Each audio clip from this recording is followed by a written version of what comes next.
Primero, hola a todos, gracias por haberos conectado. Vengo a hablaros de mi libro, no solo de mi libro, aunque casi.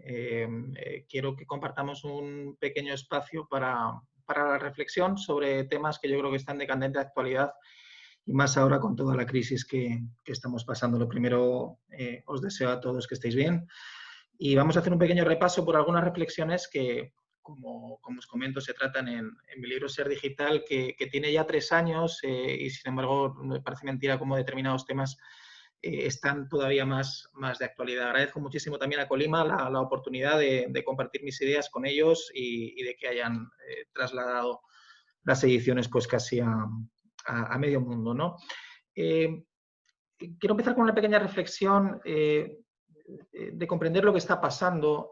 Todos sabemos que estamos en la era digital, se habla mucho de la digitalización, se habla mucho de la tecnología, pero la concepción de nuestra vida está cambiando radicalmente y no me refiero a estos últimos 3 meses, que evidentemente estamos pasando por una situación muy atípica, pero ha cambiado radicalmente en los últimos 5 o 10 años, si me apuráis, ¿no? Si yo os hiciera la pregunta de que tradujeseis en una palabra qué entendéis por la era digital, por la transformación digital, lo mismo muchos me diríais que información, me diríais que rapidez, me diríais que contacto con mucha gente y muy rápido.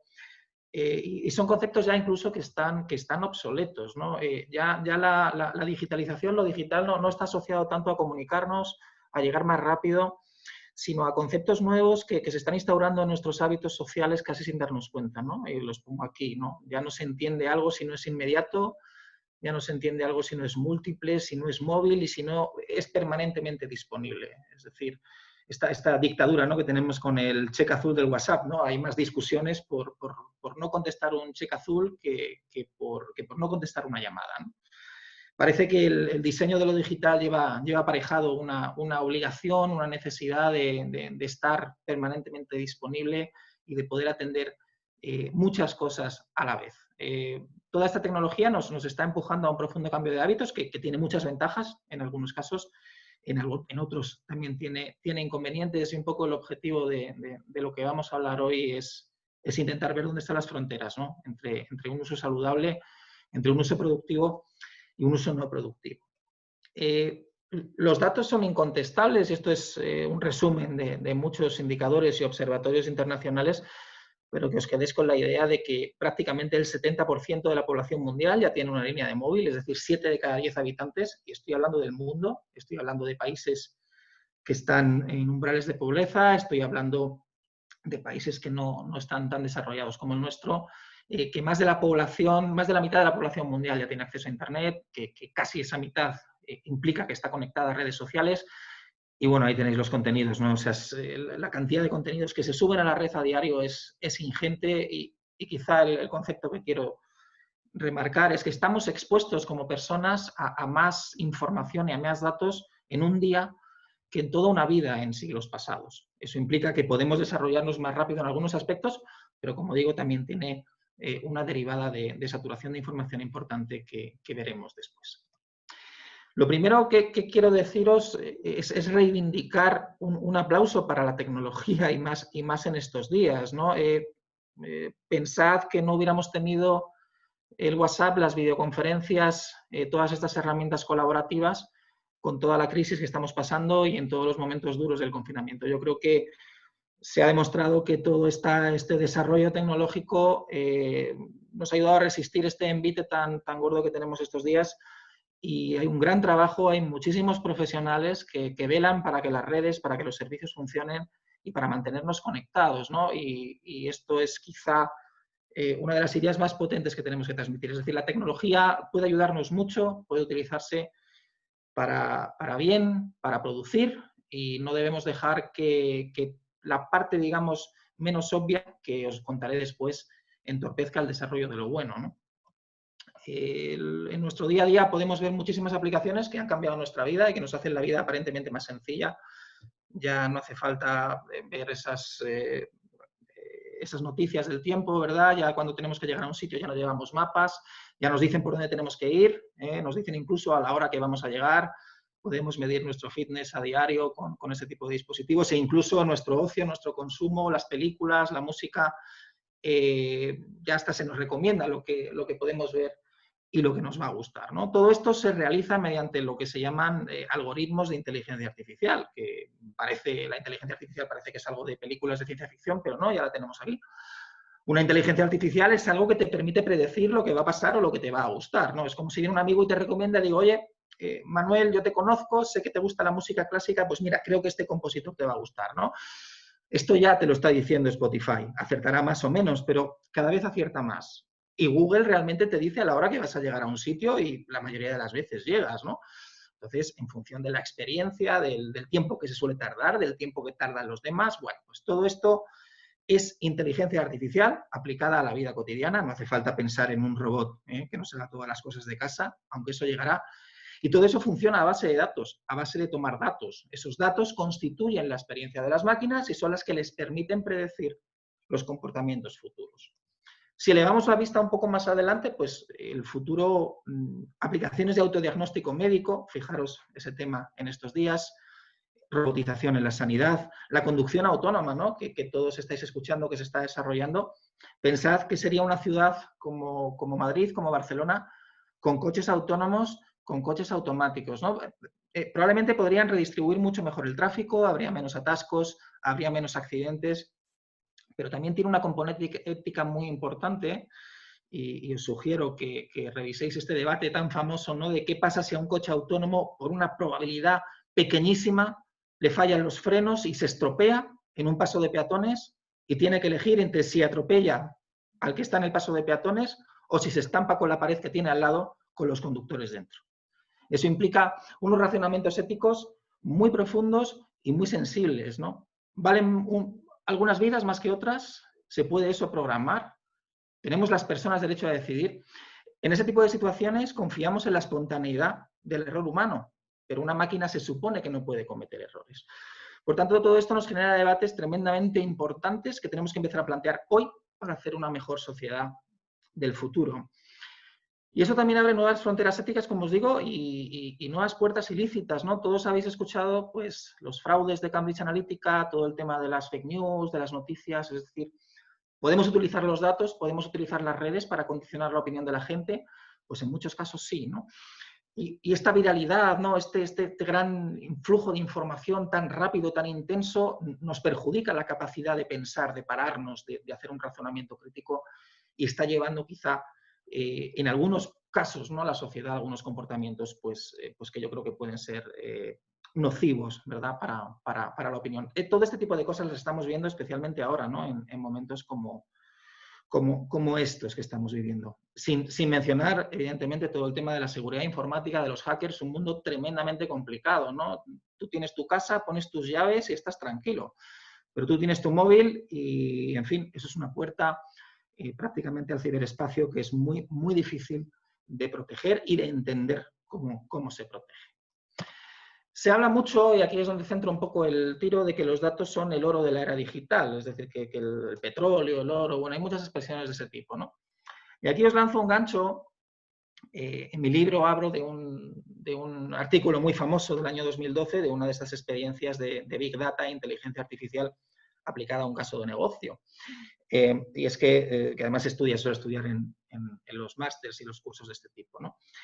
Cuenta el artículo, no me voy a extender porque me gustaría que lo leyerais, ¿no? Pero una chica embarazada con 15 años que no quería decirlo a nadie, ni lo dijo a nadie, que lo llevaba en total anonimato y secreto, con 3 meses de embarazo, que no se le nota todavía. Una cadena de centros comerciales fue capaz de adivinar que estaba embarazada por su historial de compras. Y no penséis que compró productos prenatales en absoluto, sino fue capaz de predecir por determinadas casuísticas que os contaré, cómo a partir de la compra de un paquete de algodones, de un jabón neutro y de un suplemento vitamínico, que esa chica estaba embarazada con una probabilidad.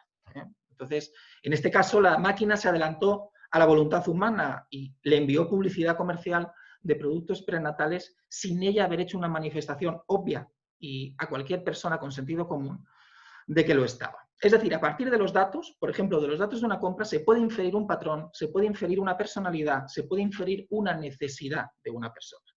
Por tanto, eso lo estáis viendo permanentemente. Es decir, ahora mismo la tecnología lo único que hace es capturar datos. Datos de dónde estáis, de quiénes sois, de con quién estáis, no porque os estén controlando necesariamente, sino porque eso ayuda a elaborar patrones y ayuda, pues, lógicamente, a mejorar la competitividad de las nuevas empresas. Los datos antes servían para medir, para hacer estadísticas, para hacer controles. Es decir, algo ha fallado, vamos a ver en los datos por qué algo ha fallado. Ahora no. Ahora los datos sirven para, oye, está pasando esto, ha pasado esto antes, ¿qué va a pasar después? ¿O con qué probabilidad va a pasar algo después? Por tanto, ahora los datos sirven para predecir, para clasificar, para detectar anomalías, para detectar relaciones en ingentes cantidades de datos. Eso antes no se podía hacer porque la tecnología era muy cara, ahora la tecnología es mucho más barata, hay sensores por todas partes y sobre todo tenemos un ordenador de alto rendimiento cada uno de nosotros en nuestras manos, que es el teléfono móvil y que está permanentemente preparado para eso. Por eso todos tenemos uno, por eso son los servicios gratuitos, por eso no se borra absolutamente nada, por eso ya no almacenamos nada en casa, los subimos a la nube, porque interesa que todos los datos estén fuera, casi incluso, de nuestra propiedad, aunque aparentemente se nos dé, y jurídicamente incluso en algunos países como el nuestro, se nos dé la propiedad sobre esa información. Eso tiene muchas ventajas. Imaginaros, por ejemplo, yo que estoy en el sector público, qué ventajas tiene hacer un tratamiento masivo de datos, por ejemplo, de una catástrofe, de una crisis sanitaria en un hospital, poder predecir cómo vas a tener las urgencias o poder anticiparte a una crisis epidémica clara, no como esta que ha llegado de manera tan brutal. Pues todo este tipo de experiencias de inteligencia artificial pueden tener un valor productivo enorme y pueden hacer una mejor sociedad. Abren también, como os digo, fronteras éticas. No sé si habéis visto el debate en prensa que hay sobre la toma de datos de los diagnósticos personales de COVID, ¿no? Imaginaros que ahora que os estáis o ya nos podemos medio empezar a hacer las pruebas, todos tuviéramos en el móvil, como pasa en China, una credencial de si estamos infectados o no, de si lo hemos pasado o no. Y esa información se transmitiese automáticamente a quien corresponda, a los gobiernos, en algunos casos a las empresas, a los controles. Tenemos dos caras, ¿no? Una de, oye, qué bien, la inteligencia artificial nos puede ayudar a mantener la sociedad a salvo, pero luego tiene una derivada de control y de intromisión en la intimidad bastante fuerte. Hay muchísimo debate con esto. Y ahí hay un doble discurso también importante, y es que nosotros cedemos gratuitamente nuestra intimidad a Facebook, a Google, y sin embargo nos ponemos tremendamente nerviosos de saber que a lo mejor las autoridades pudieran revisar y recibir este tipo de datos. Insisto que es un debate en el que hay que profundizar muchísimo y en el que la sociedad, de alguna manera, tendrá que hacer frente a corto y medio plazo en estas cuestiones. Visto esto, que es un poco la línea general de lo que es la sociedad de los datos, la economía de los datos, la inteligencia artificial, aterrizo este discurso en un poco la base de mi trabajo, ¿no? De mi libro y de mis reflexiones. Y es que si bien el dato y la inteligencia artificial parece que va a condicionar o a mejorar o a transformar nuestra vida en los próximos años, si este es el precio a asumir por la persona común, por la persona individual. Haced la reflexión y pensad si estamos así, si estamos atados al móvil, si la gente en la calle está atada al móvil, ¿vale? Bueno, yo creo que cada uno en su foro interno puede hacer esa reflexión.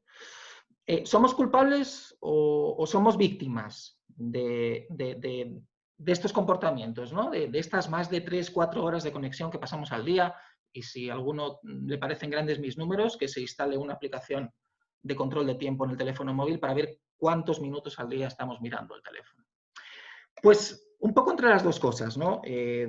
Somos culpables porque al final nosotros decidimos lo que hacemos, sí o sí, pero también somos víctimas porque el diseño de estos dispositivos, de la tecnología y de todo el mercado que hay detrás es tremendamente endiablado para hacer que efectivamente estemos conectados. Conocer esas reglas de mercado, conocer esas reglas de diseño son fundamentales para tener una mejor relación con la tecnología, para tener una relación más saludable. Nosotros, los de mi quinta, ¿no? Que ya somos padres con niños pequeños, es una preocupación. Los chavales pues han nacido con esto y evidentemente tenemos la obligación de hacer que integren la tecnología de forma saludable en sus vidas. Y no es nada fácil, ¿eh? No es nada fácil, como bien podéis intuir muchos de los que estáis aquí. Algunos datos, ¿no? Estos son cifras pues, de tantos y tantos observatorios internacionales. Me interesa que veáis la gran cifra de que pasamos más de la mitad del día, y en estos días seguro que mucho más, delante de una pantalla y delante de un teléfono de un teléfono móvil. La sociedad ha cambiado muchísimo. Esta foto me encanta, es la comparación de la proclamación de Benedicto XVI en 2005 en la Plaza de San Pedro y la proclamación del Papa Francisco I en 2013. Os decía al principio de la charla que ha cambiado todo muchísimo en muy pocos años, ¿no? Entonces, fijaros que la pantalla ahora es un nuevo intermediario hacia el exterior.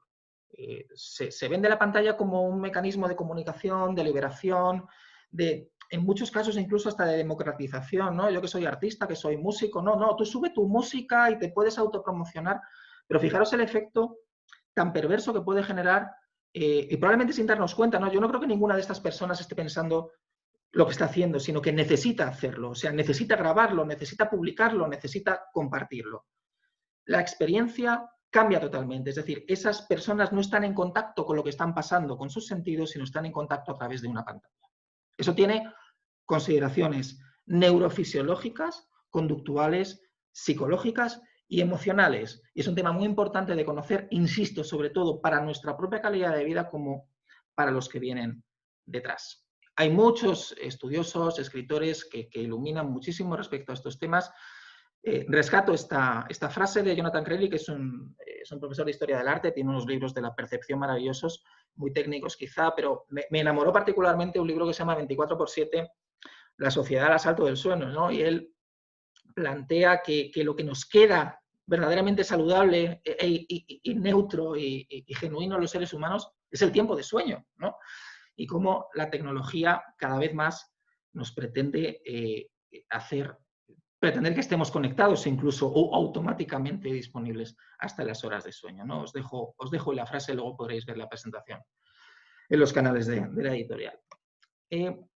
La pregunta es clara, ¿no? Si somos dueños o clientes de la tecnología. Hace unos años, no muchos, tú comprabas un reproductor de vídeo porque querías ver películas, tú comprabas una cámara de fotos porque podías hacer fotos. Ahora no tenemos muy claro si usamos las aplicaciones porque queremos usarlas o porque sencillamente nos divierten. Os pongo un ejemplo muy cercano, ¿no? Esta aplicación que nos hacía envejecer, ¿no? y lo viral que se hizo. Nadie se preocupó de dónde se estaba mandando esa información ni de quién era el propietario, ¿no? Y dudo que fuera muy, muy legítimo, muy seguro enviar todas nuestras fotos probablemente a un país que esté fuera de la Unión Europea y que no tenga la misma legislación que tenemos aquí de protección. Me gusta mucho esta foto.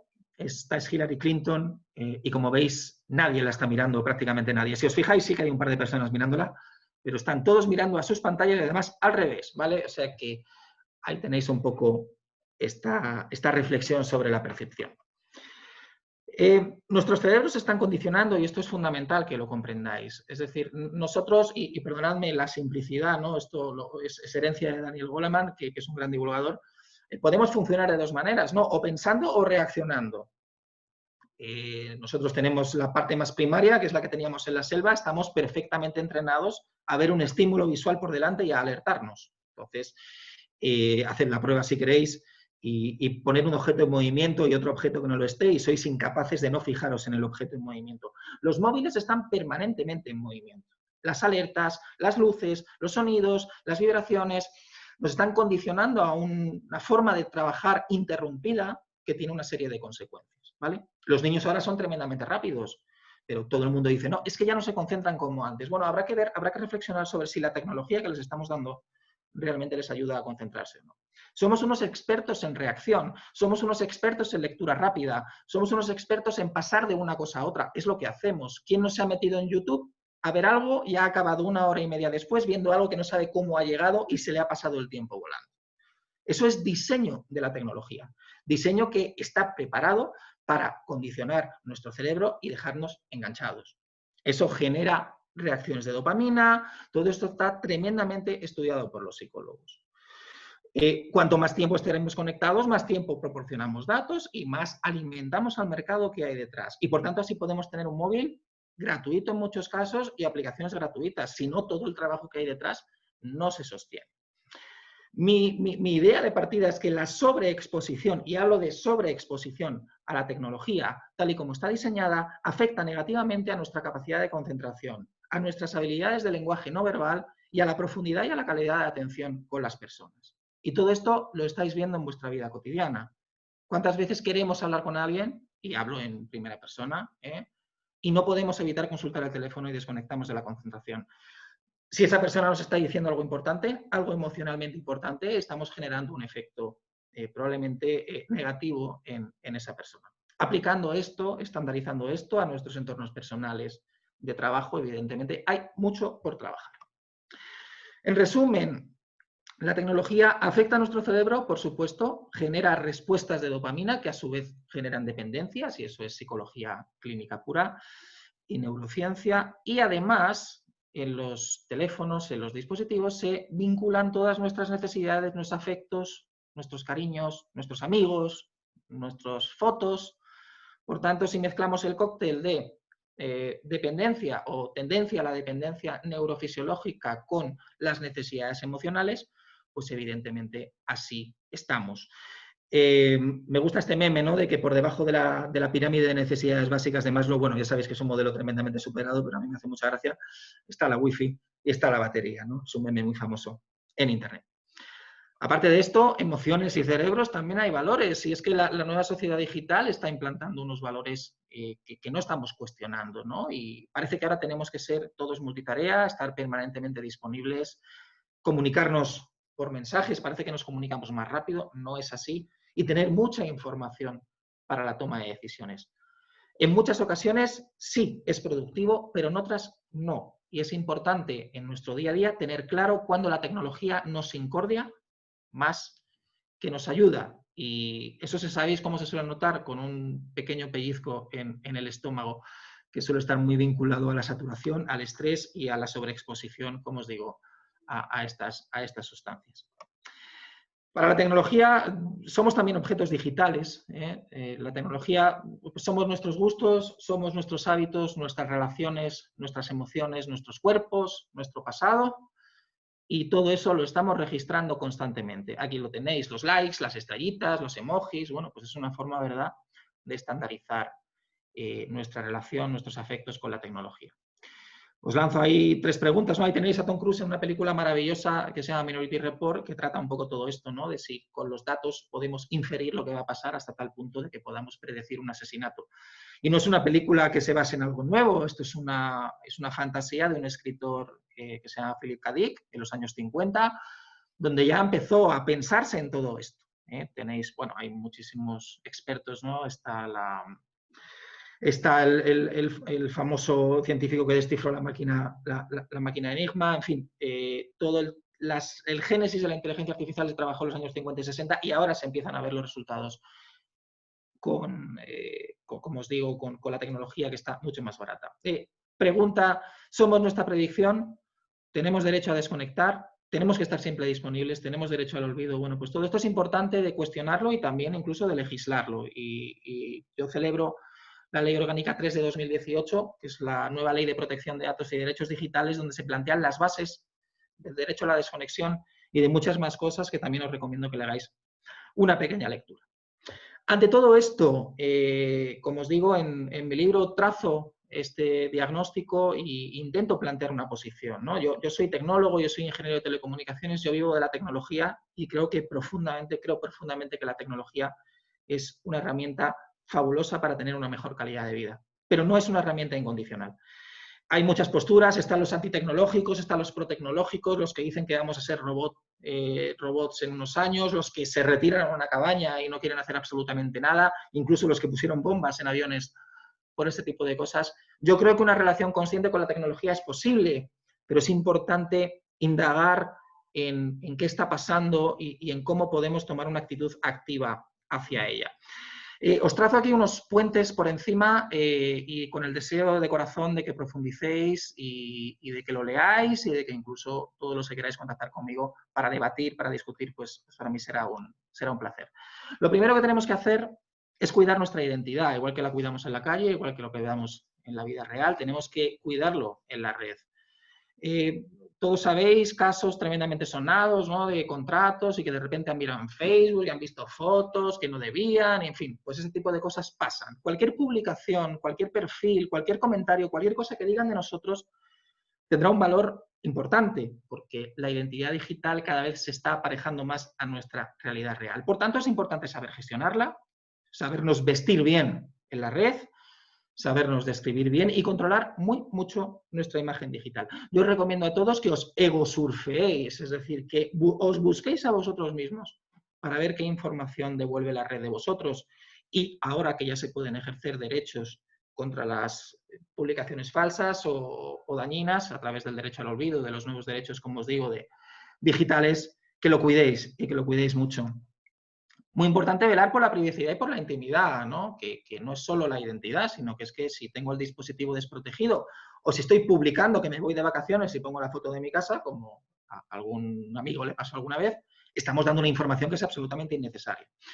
Cada vez tenemos más conciencia de proteger nuestra información personal, pero aún queda mucho por hacer. Yo todavía sigo viendo en redes fotos de mis amigos en el paritorio o en hospitales, ¿no? Realmente nos interesa que toda la gente vea esas cosas. Tenemos, pues bueno, toda esta tendencia, ¿verdad?, de los influencers, de los jóvenes.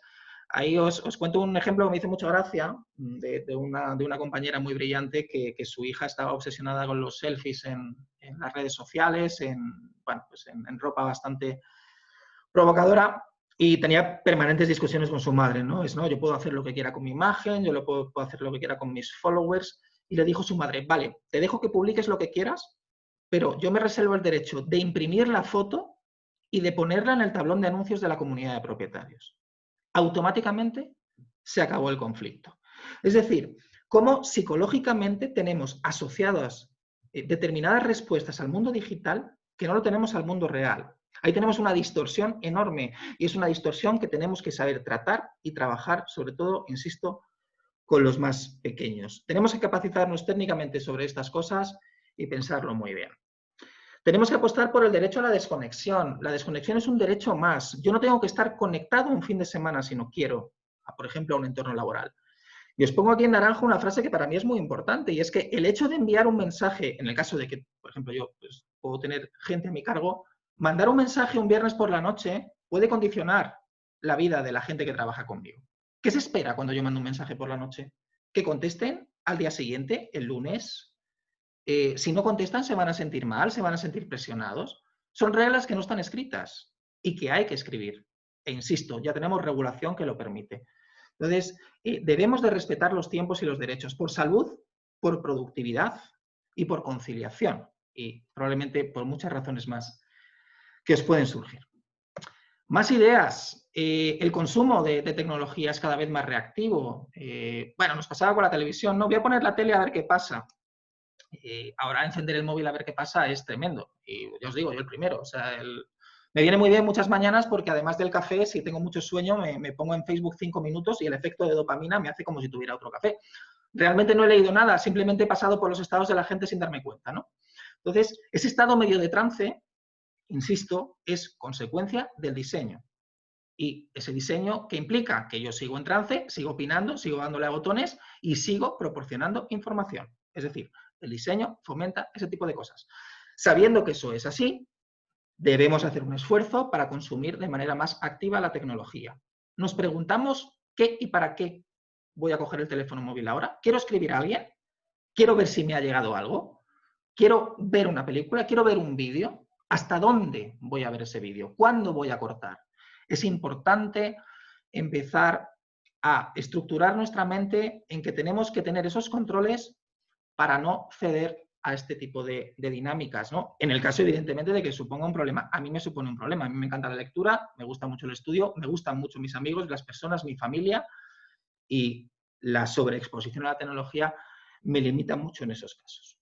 Os digo aquí, si empleamos la mayor parte de nuestro tiempo reaccionando, nos convertiremos en unos expertos en reacción, que luego no nos asuste que cuando de repente nos tenemos que poner a pensar o a diseñar algo en una hoja en blanco, no nos salga nada. Es que el estado mental para crear es muy diferente al estado mental de consumir reactivamente información. Y la tecnología está muy preparada para ese consumo reactivo. Por ende, vigilar nuestros comportamientos. Cuanto más nos exponemos a algo, pues más nos adaptamos a ese algo. Entonces, ya sabéis que está el debate de las adicciones, bueno, pues eso es una realidad, ¿no? Es un tema muy preocupante, es un tema muy serio en el que tampoco quiero ahondar demasiado, pero tenemos que vigilar y vigilarnos, nuestras reacciones, nuestros comportamientos, nuestras autojustificaciones, ¿no? Cuántas veces Pensamos que queremos salvar el mundo porque tenemos que contestar varios mensajes, ¿no? Y que si no van a pensar y a lo mejor no lo estamos pensando de forma activa, sino condicionados por esa ya pre-respuesta que tenemos de alteración. Por la mañana no responderíamos igual que probablemente al final del día, cuando ya estamos sobresaturados de ese tipo de información. Tenemos que entrenar la paciencia más que nunca. La paciencia está asociada al pensamiento consciente, está asociada a este tipo de mecanismos que la tecnología va en otra dirección, ¿no? Que no quiero decir que sea mala la dirección de la tecnología, que la gente es muy rápida y es estupenda, pero que la paciencia es importante. Entonces tenemos que buscar sistemáticamente espacios y tiempos sin tecnología y ejercitarnos sistemáticamente en todo lo que nos han dicho nuestros padres, que era importante, pues ahora más.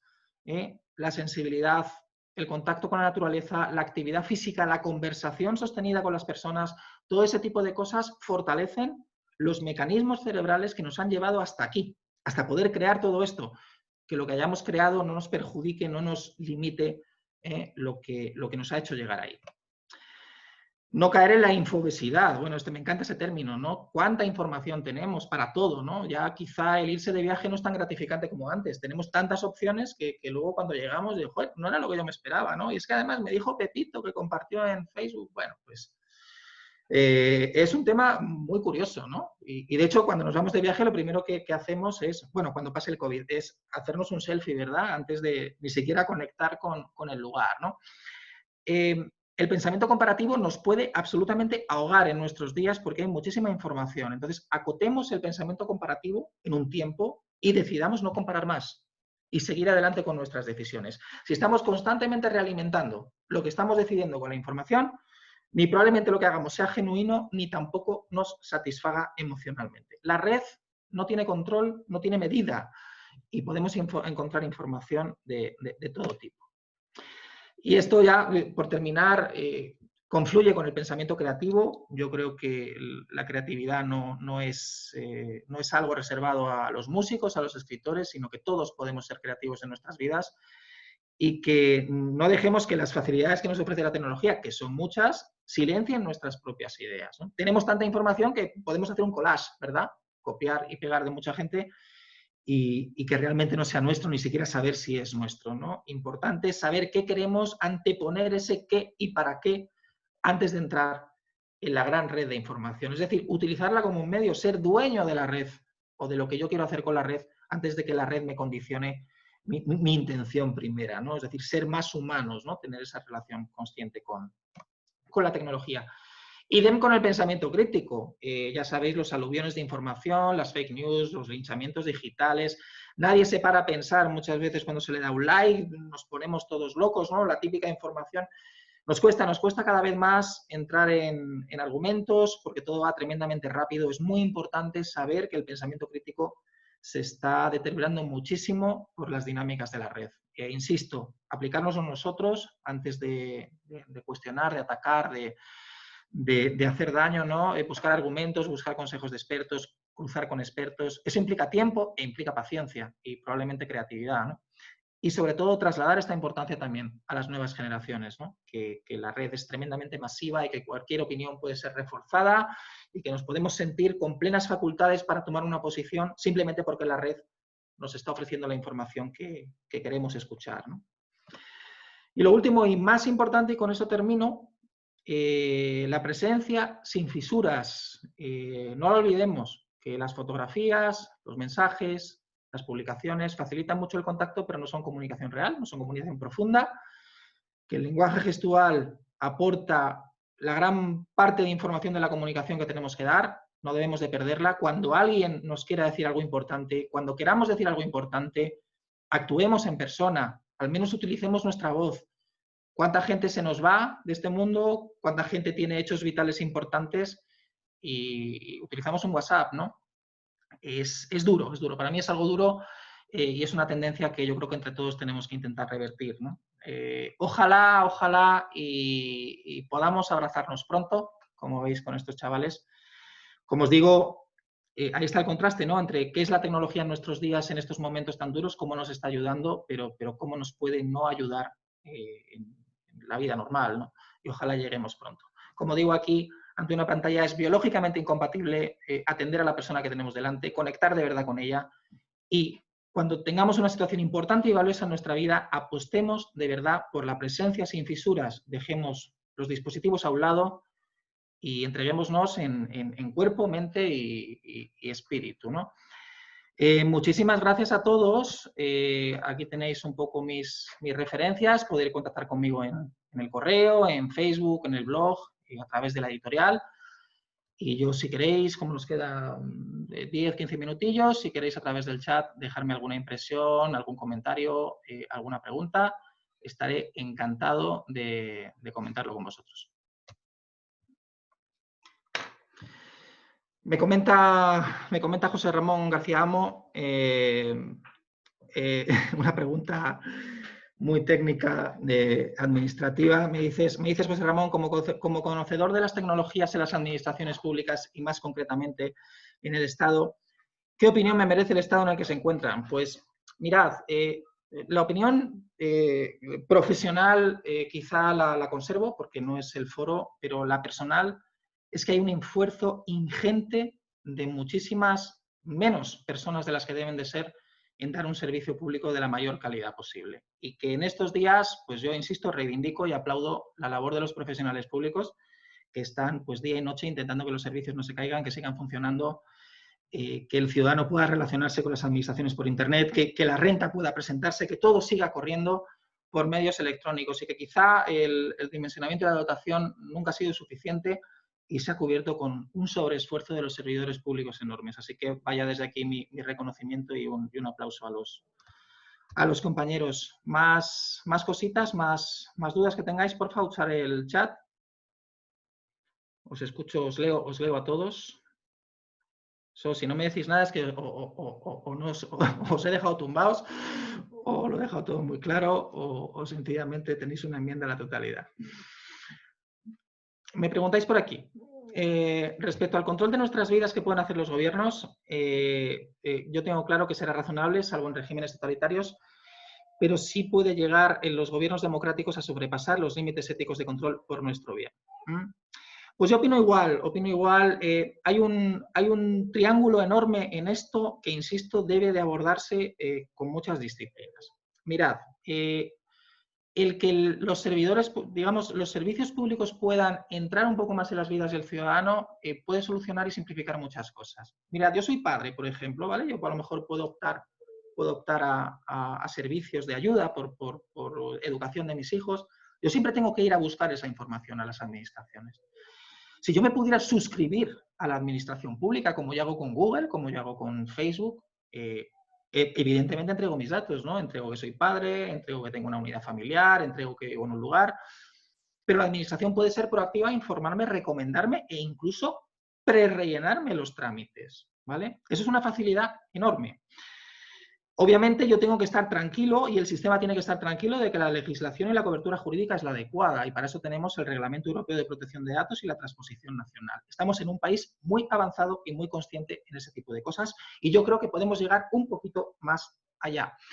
Luego los datos son muy importantes para generar productividad e incluso para el sector privado y ahí es donde está un poco el debate, ¿no? Si la administración abre datos y abre información al sector privado, esa información puede ser utilizada para generar productividad, para generar monetización, pero a la vez son datos. Tienen que estar adecuadamente protegidos, etcétera, etcétera, ¿no? Entonces, insisto, y la tercera parte del triángulo es nuestra sensación de intimidad, nuestra sensación de protección de derechos. Yo creo que hay que avanzar en llegar al equilibrio y que las regulaciones tienen que seguir avanzando. Hay muchas posibilidades y también podemos tener muchas herramientas de protección. ¿Más cositas? Animaros. Es que si no, el moderador nos cierra la sesión. Hola, Marian, muchísimas gracias. Qué alegría leerte. Me preguntas si me animaría a escribir sobre el COVID. Pues lo estoy planteando. Sabéis que ahora estoy escribiendo, digamos, la segunda versión del libro más orientada a familias y padres, ¿no? Llevo con eso unos meses. Digamos, este libro sí que tiene un corte muy humanista, muy reflexivo. El segundo volumen va a ser como más práctico, ¿no? Más a los problemas reales de los padres. Pero sí, da reflexión y quizá me anime a plantear algo. Pero vamos, que hay grandísimos expertos que están escribiendo de esto, o sea que no, pues bueno, si puedo aportar algo lo haré, pero con toda la humildad del mundo. Gracias, Marian. Qué tiempo que no nos vemos. ¿Más cositas?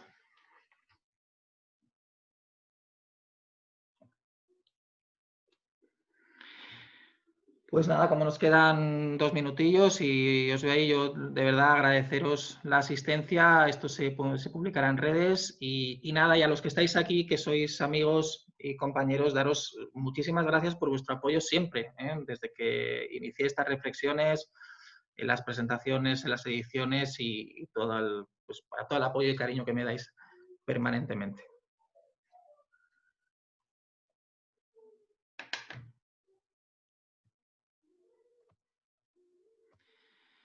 Por aquí otra pregunta, también una persona a la que quiero muchísimo, Carmen.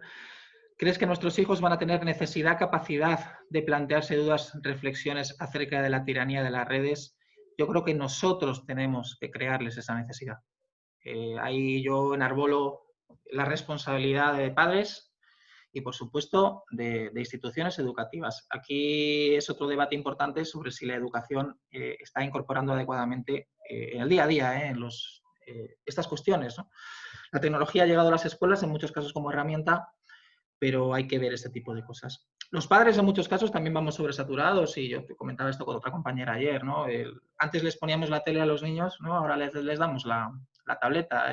Cuando son más mayores les ponemos un control parental para estar más tranquilos, pero tenemos que educarles de que la pantalla genera sustancias, de que los contenidos pueden ser peligrosos y es una labor diaria y que llega un momento en el que se puede poner muy complicada, sobre todo cuando ya llegan a ese umbral de los 11-12 años, en los que pues ya empiezan a decidir más por sí solos. A tu pregunta, yo creo que tenemos nosotros, los adultos, que crearles esa necesidad. Y eso es un trabajo diario en nuestras familias, que piensen, que reflexionen y que decidan, que comparen, que se autoobserven, que vean cómo sus diferentes cualidades de atención cambian, ¿no? Yo le digo muchas veces a mi hijo que después de jugar a un videojuego probablemente no pueda escribir una redacción porque su cerebro todavía está agitado de una determinada manera, ¿no? Y parecen cosas muy simples, pero la entienden, ¿no? Por lo menos de momento lo entiende. Me comenta José Ramón también si la situación actual acelerará la tecnología y el teletrabajo. Sí, por supuesto, en las administraciones públicas. Yo creo que, yo por ejemplo estoy teletrabajando desde hace un mes de una manera impensable hace 3 meses. También las empresas han ayudado mucho, tanto Google como Microsoft han puesto muchos medios a las organizaciones públicas para que se pueda teletrabajar y eso es de agradecer también estas iniciativas de colaboración público-privada. Hay muchas organizaciones que están ya teletrabajando y yo creo que este país tiene una cultura presencialista muy importante y que a lo mejor esto es una oportunidad. El teletrabajo no es solo conciliar, el teletrabajo son muchas cosas. El teletrabajo es mayor eficiencia energética, es cuidar el medio ambiente, es escalar las horas de entrada y de salida, poder activar protocolos de teletrabajo en función de los niveles de contaminación de una ciudad. Bueno, son ideas fantásticas y que desde luego yo y mis compañeros pues tenemos en mente y ojalá y podamos ponerlo en marcha aquí en Madrid, ¿no? ¿Más cositas?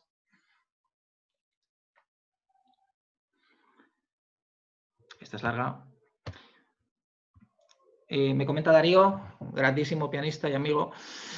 Con esta crisis, Darío Llanos, Javier, para los que queráis buscar en su página web y ver lo bien y lo maravillosamente bien que toca en grandes obras complicadas. Ahí va la cuña publicitaria, Darío.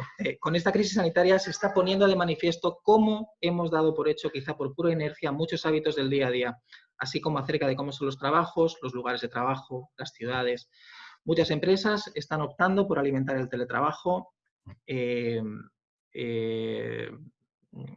el futuro, ¿cómo crees que va a afectar esto a nuestras vidas?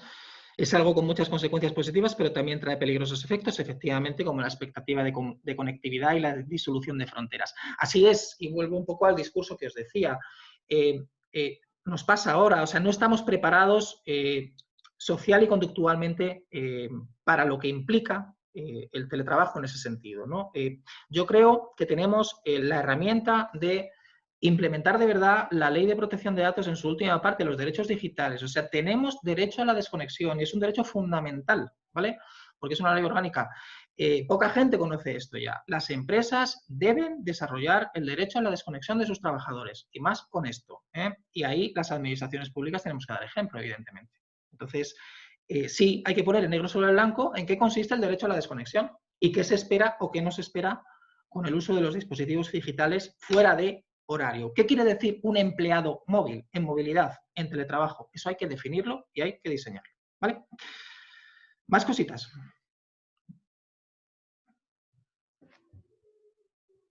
Gracias a ti, Carlos, que hacéis un trabajo brutal en las instituciones públicas, compañeros.